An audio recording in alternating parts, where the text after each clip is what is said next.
Would you love to have regular mentoring from wise moms like Beth Ann? Join us now in the Restoration Home community. We only open 4 times a year and we're open now. When you join, you get weekly lesson plans with ideas for connecting with the whole family, virtue practices, lesson plans, and beautiful poetry. When you join, you also get access to monthly mentor mom calls with wise mentor moms such as Beth Ann. You get a monthly book club with myself. You get access to regional groups and an invitation to our private Restoration Home retreat held in beautiful Thompson Station, Tennessee. We would love to have you join us and grow in virtue and wisdom together with us in 2026. It's a special community full of wise and intentional moms, but we only open 4 times a year. Save 10% on your membership with code Restoration10. Join today. This is Jennifer Pepito with the Restoration Home podcast. This is the show where we talk about the peaceful path to connected families and restored communities.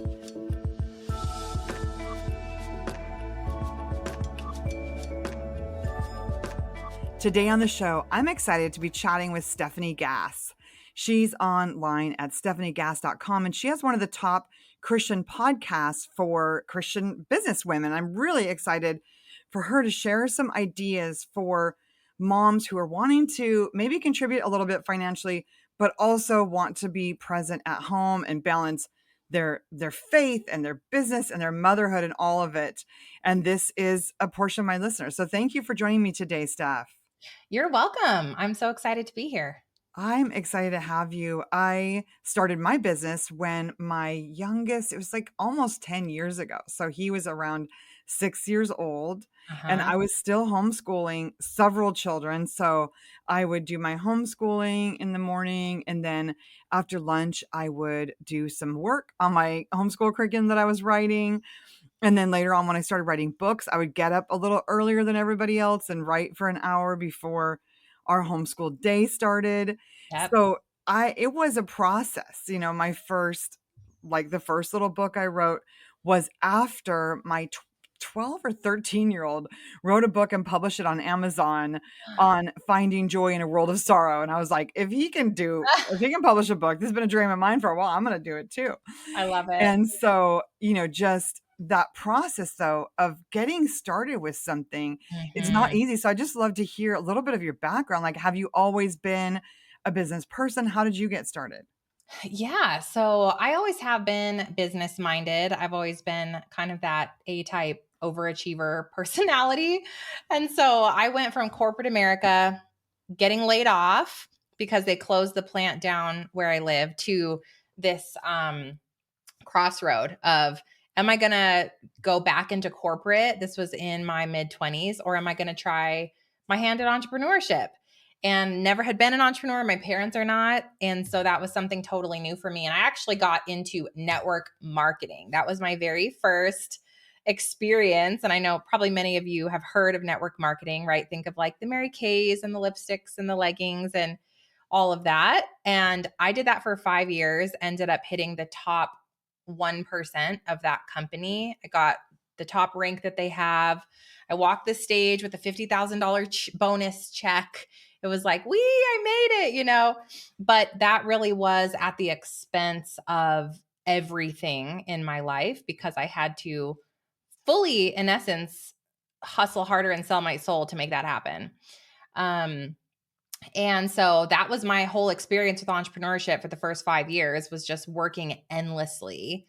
And at that time, I was saved, but I wasn't truly connected to God. And faith is such a big piece of what I'm able to do today. And that kind of all came to this reckoning when it was about 2015, 16, that business just fell apart.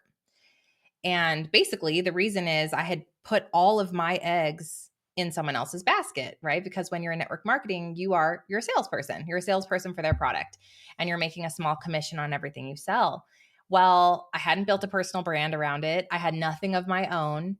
And so when that kind of fell apart, I was really left with nothing left in the bank account. There was a day where I had to borrow money from my son's savings account to pay the mortgage because the cash flow was gone. It was rough. And so that was my experience. And I'm like, wow, this entrepreneurship thing is hard. But that was kind of the same year that I just fully recommitted in my faith and said, God, if I'm going to do this, please partner with me in this. I want a God-led business. I don't want a Stephanie-led business anymore. I'm tired. I'm burnt out. I'm having anxiety attacks at this point. Like, there's no money to show for it. I don't want to do that again. And so over the next couple of years, I really went on this journey, one in my faith, spiritually seeking what God had to say about business, wealth, being the Proverbs 31 woman. Like, what does all of that even mean? How do I actively pray and partner with him? And then this other piece that was starting something in the business space that could be my own, that was God's will for me. And so that was kind of this 8-year evolution to what I do today, which in essence, what happened for me was I was trying to build this business using social media after that whole thing went down. I would get some coaching clients, going live in Facebook groups, stuff like that, but it was such a grind. And I knew I didn't want the grind. I had been there. And so I kept praying, Lord, how am I supposed to reach these women? I know I'm supposed to lead them and help them, and I don't even really know in what. I'm good at sales, I'm good at marketing, but what am I supposed to do? And I had a prophetic dream in 2018, and I heard start a podcast. So I was like, okay, don't listen to podcasts, have no clue how to do that, don't know what I should talk about. Sounds great. And like, plugged in this staticky microphone I had laying around. Jennifer made the most awful podcast art that you could probably envision and started talking. And what happened from there was the coaching business exploded. And that's where I got started with really building a very, very successful coaching business within 18 months. It was making more than I had ever made before in my life. And it was all from the podcast. And at the same time, I felt convicted to lay down social media, got off of Instagram for 2 years, exclusively built on the podcast, and knew this is what I meant to show the world how to do. And spent the last, 8 years now coaching women how to build their own profitable online businesses using podcasting and one simple core offer. And it's absolutely insane, the difference between a chaotic, me controlled business and now a God led, peaceful, super fulfilling business. I work less than I ever have. I make more than I ever have. And it's all God's, right? In my mind, it's this business is his, the finances that come in are his anyways. There's just this peacefulness about it, this open handedness. And that's kind of the journey and how it all evolved to what I do today. That's incredible because, you learning how to do that then has helped a lot of other families do what they're called to do. My Right. husband had a religious objection to something that was going on a few years ago and lost his job.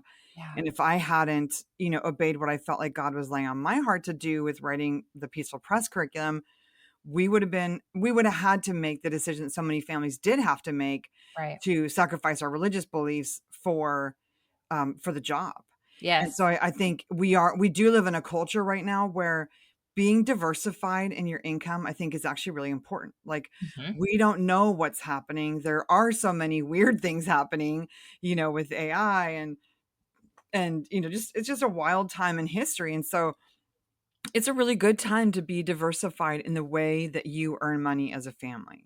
Yeah. And so I love that you were able to, obey the Lord in that. How did you balance motherhood and business? Because, Mhm.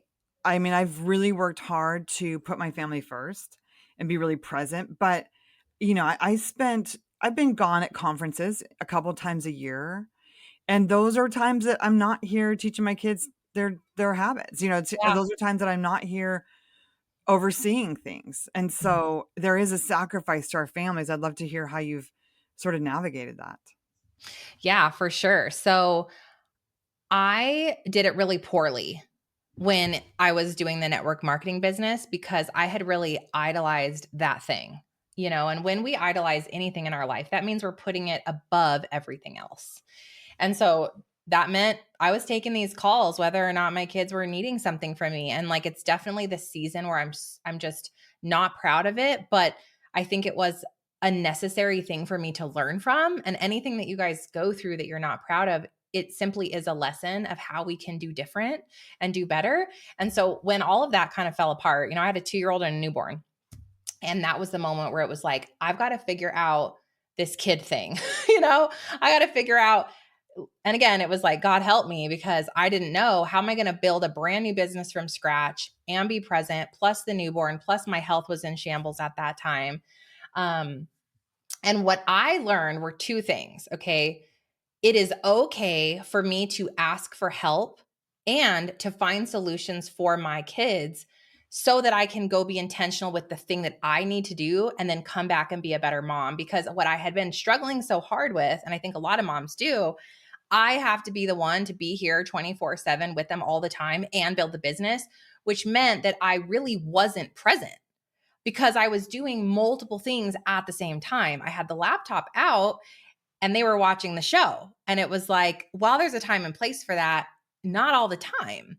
And so what I did, this was back when my kids were small. They're older in school now. And so now it's very easy. So those of you listening that have littles, look, if your kids end up going to school, you will have some more time. If you're homeschooling, it's another conversation, right? Of like, am I doing co-ops? Am I doing neighbor play? Are they outside? Like, where is the time for me where I could 100% do the thing I needed to do so that I could shut it off and come back to 100% motherhood?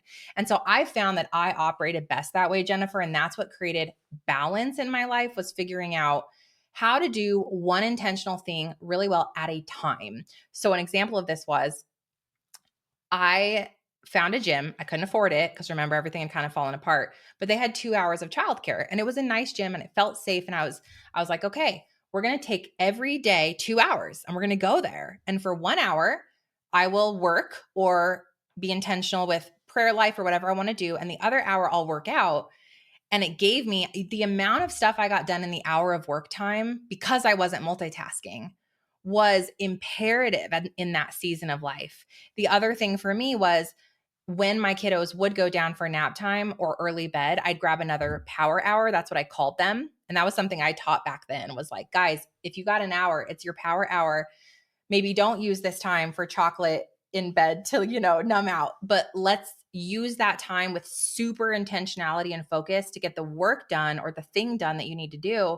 So when they wake up, you're finished and you close it. So that's what I began practicing. And I still live that out today. And as my kids got older, that did get much easier because they had more things going on in their life that I could then plan my work into when my kids were busy. And that's just been such a game changer for me. Doing multiple things at the same time is not actually helping you, but it is hurting you. Yeah.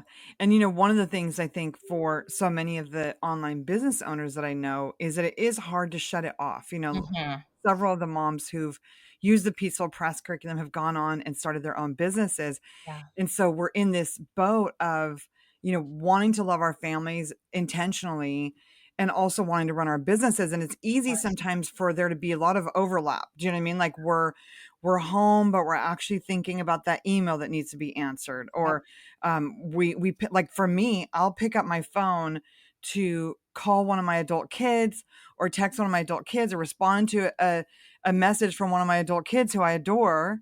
And then I'll be distracted by Instagram or Facebook or email or, any of the many apps that I operate my business from. And Yes. so what are some things that moms can do? Because, there has to be times where we are fully present with our children, where Yes. we are fully present with our husbands. Like, I think it's easy to think, oh, they're going to be fine. But they want us to like actually talk to them too and not just always be working when we're riding the car. Exactly. So the reality is that less is always going to be more.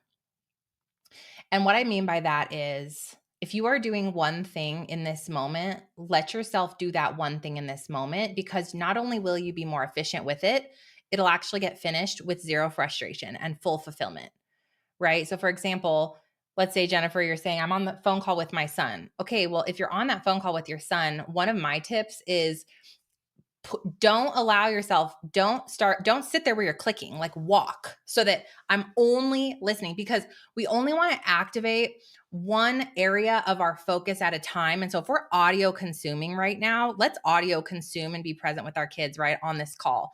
If you want to sit and scroll, and I think there's a place and time for that, make it a place and time, you know? And so for me, that's like, it's going to be 15 minutes at bedtime. And that is, it's okay with me. And it comes guilt free because I've saved that time for myself. The other one is when I'm doing dishes or laundry. Those are the times where I have given myself, hey, you get to go have this dopamine hit that you're craving because you're doing this other thing that doesn't need your attention. So less is more when it comes to business. And especially for those of you that are new business, you're starting out, it feels like you have a million things to do. But the same reality is true here. Less is more. You know, and one of the things I teach is you don't actually need social media to grow a business. And it's very strange when people hear me say that for the first time. And I have a whole soapbox. It's probably a whole nother podcast that we could have about why I believe that to be true. And it's been proven to be true, not just for me, but for thousands of people who've worked with me. But the other thing is that the more simple of a business that you build one step at a time, the more successful it will actually be. And so I just have my students, number one, we're setting up the podcast. And then we're doing that in less than 2 hours a day that we're going to actually put to that task, right? And you're doing nothing else. You're not also making your website. You're not also going and deciding that you need a trademark. You're only doing that one thing right now. When it's 100% done, then they come and say, "What's next, Steph?" And we're like, "Cool. Now we're doing this next thing." And that is something I feel so strongly about for new business owners because otherwise you put everything together haphazardly. It doesn't look professional anyways. And the website that you decided that you needed that was very cheap and you tried to DIY it loses you every single sale because people go there and you didn't position it correctly. You didn't set it up correctly. You didn't take the time. And so it's like every piece in your business, it has a time and place that it needs to be created, but it is very orderly and it is very important that you do it strategically, even when it takes longer. So less is more, making sure you're doing one thing at a time that takes 100% of that focus. You'll be quicker, it'll be better, you'll be more efficient, and you're going to feel more fulfilled at the end because you'll have done it correctly. Wow, I love that. I love that message of just doing one thing at a time. Yeah. Because, if you're homeschooling, just be with the homeschooling and then make some kind of arrangement, whether it's the kids are playing outside and you're getting some work time in, whether you get up earlier in the morning and work, but just do one thing at a time so you can actually be present with your kids. What would you give to those moms though who are like, I want to do something, I have some ideas, but I'm actually really afraid of getting it wrong? Yeah. Look, we have one life to live here. We have one life. And here's the news. This sentence set me free. I was going to say, here's the news. It is news. Here's news for you guys. Listen, nobody cares. Nobody cares what you're doing. Nobody really cares about what you have going on. The best thing in the world is that everyone is so self obsessed. And so you can go out and do a new thing. No one even really noticed. And you have to actually say it about 15 times before anyone even clicks that you actually did a thing in the first place. So I was like, great. No one's watching me. The first time I went out and started whatever, I blogged. This is hilarious. And I decided that in this whole breakdown year, Jennifer, when nothing was working, I was like, I'll just start a blog and I'll write about how to style your mantle. I am the last person that you want to be designing anything in your home. Like, I'm not the design eye person. And then I decided to make Amazon t-shirts because that makes a lot of sense. And I made $4 a shirt. And that was a great epic failure. And it was like the best news ever is no one even noticed. No one cares. No one's like, well, wow, she failed. The funny thing, I like audaciously failed at the network marketing career, right? Within 4 months, everything had completely dissolved. And I had gone from walking the stage to borrowing money from my kid's savings account. Honestly, I don't even think people noticed that was going on. And so let your fear be set free that no one's looking at you. And you are available to go and fail 100 times over because you're going to get better at it. You only live once. And in my opinion, it's your responsibility to use the giftings that God has given you in whatever capacity that might look like. Maybe it's simply ministry. Maybe you're like, I'm just going to do this thing and I don't even think it's going to make any money. Great. Start there because you don't know the plans God has for you, Yeah, right? that's That such was a step good one. advice. I that is so funny because I think that is part of it is like, people have an idea and they're scared that it's going to be a failure, but just throw the paint at the wall. Like, just do something. Because the thing is, this is also for our children. For so many listeners, they are homeschooling. They are very, their mind is very much absorbed with helping their kids get a good launch. And we don't even really know how to do that right now because things are changing so fast. If you listen to the 1,000 Hours Outside podcast, every other episode's like, oh, college is not the thing anymore. Oh, AI is changing all the jobs. And so there is a lot of changes happening in culture. Yeah. And so just try some things because this could also lead to something for your kids. Like my daughter was able to get her Juris Doctorate because she was working for me doing customer service and production and operations for the Peaceful Press. And Wow. so my efforts helped my family in like multitude of ways, so Yes. many ways. So many And so ways. you just don't know what you trying that thing could do. And I'd love for you to just name a few of the businesses that you've seen. Like I Oh have I yeah. have a friend who was making $20,000 a month selling dog bandanas. Yeah. There are people selling nail jewelry and wreaths and stamped jewelry and watercolor classes. There are so many ways to make money. I'd love to have you just like throw a few things out there that you've seen people do. Yeah. So the majority of the people I help do service based. So we've had stuff like marriage coaching. I have a lot of students who teach something to do with homeschooling, right? How to have flexible time freedom as a homeschool parent. I have people that teach marriage communication. We have people who are teachers talking about how to set up your classroom for the next year. Let me think. I've had somebody do, of course, any type of business type podcast. We have all kinds of those things. I mean, it is limitless the thing you can teach. And I encourage you right now to think about, I want you to think about, and this is a fun homework for you to do, write down 3 things you're naturally good at. And these are the things that everyone else is like, how do you keep your home so systemized, right? How do you have so many systems in home?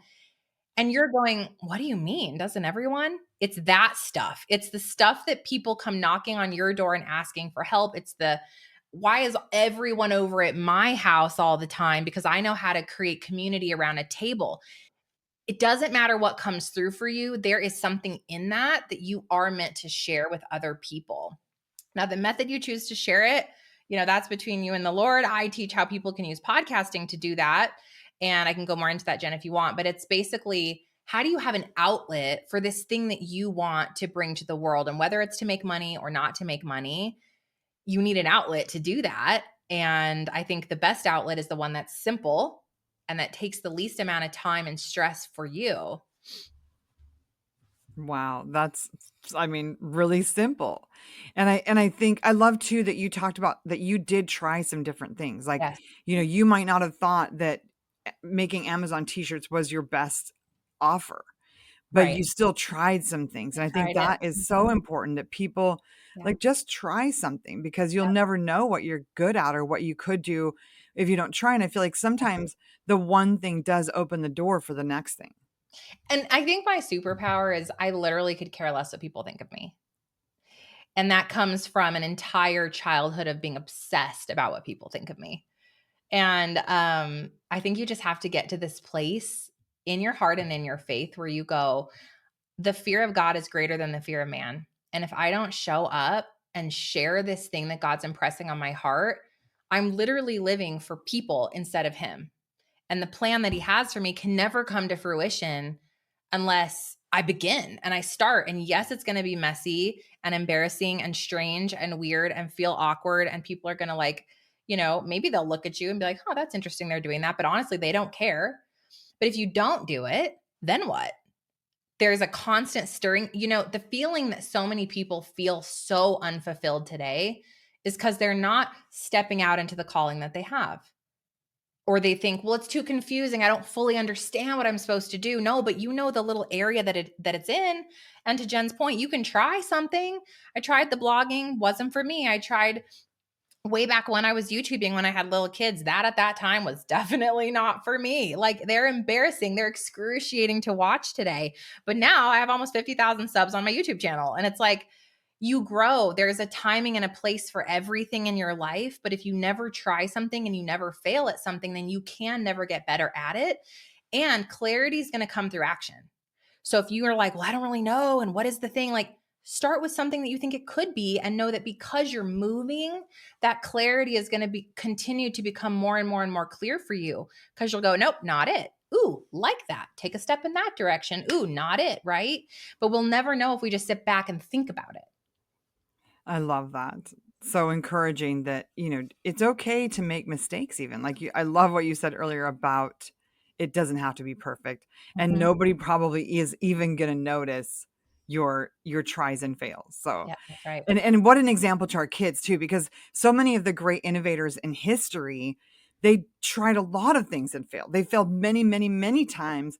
And so when we stop being afraid of what people think of us and step out and do something we feel God's calling us to, what an example to our children that they can then be innovators in what God's calling them to. So inspiring. So as we are wrapping up here, Steph, what is like one small step that you'd suggest to a mom who's feeling overwhelmed? Like what would be, the first couple of things you would do to get a business off the ground?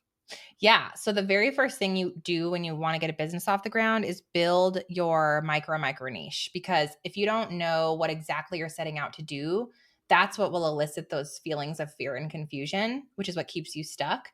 So I teach my students to really figure out, okay, let's take our best guess at what we think we're going to do in the world. And how we do that is first we pick the segment of the market. Think of like an upside down triangle. The top is the segment. So you're like, okay, I know I want to do parenting or nutrition or marriage. Then we go down into the middle of that triangle and it's called the identifier. What inside of that segment is your expertise? So let's say it's communication with marriage, or let's say it's macro planning for nutrition, or let's say that it is closet organization inside of home management, right? We have that little identifier. Then the very point of your upside down triangle is your who. And this, I know everybody, maybe you guys haven't heard this if you've not been like really doing a lot of business coaching, but everyone constantly says, who is your avatar? Basically, who are you talking to? I cannot stress enough to you the importance of figuring out the one person you are speaking to. That is how we then move to step 2, which is to start your long form content. This is before you have logos, before you have a website. This is before you try to build an offer. Please know, go in order, because the podcast, and that's what I teach, but other long form options would be YouTube or blog. Podcast is my favorite, cheapest, lowest overhead, low stress for you. You can edit as you go. Like it's just so simple, takes the least amount of time. But the reason is that has no shelf life. As you put podcasts into the world around what it is that you're going to teach, for example, let's say that you say, feel unseen by your spouse, the number one question to ask him today. Or something like how to set up your macros when you want to have fat loss as a postpartum mom. Like we're thinking about how can I create content that's highly searchable and basically create this library of episodes that people can find forever. And you may not know exactly what is it, but you're going to have a little bit of a closer niche in. Now, that is the very first thing every single one of my students does. The reason I don't have them start their website or build their offer yet is because they are still confused and they're going to go build an offer that will be the wrong offer and waste their time and money. And so we want to build the thing that is, let's get leads, let's get some listeners, and then let's ask these people who are now in our corner, what do you need from me? What do you want from me? How can I support you? Can I coach with you for free to get some information, right? And so we're really taking our time to build a business, if it's business you're called to, that is going to be sustainable and super simple. So those are the first few steps that I recommend. That is amazing. That's so simple and such a great place to start for moms. That doesn't even take any big like launch. Just start to think about those questions. So where can people find you and get more information if they want some help getting started? Yeah, so we actually have something fun for you guys since you're in the Gen family. I have a 5-day profitable podcast boot camp where you can come learn more about the thing I'm talking about right now, this method of building a business using podcasting. And it's basically 5 days of me training and showing you how to build your niche, how a podcast even works, how you build one core offer, and then how you create that in a way that it's going to make sustainable income in partnership with the Lord. And that's at stefaniegass.com/bootcamp. And you guys can use the code Jennifer to get it for free. So that's the first thing that I think you should do. And then, of course, I have a podcast or a YouTube, and everything is at stefaniegass.com. That's StefanieGass.com. Awesome. Thanks so much for sharing that, the link and the podcast option.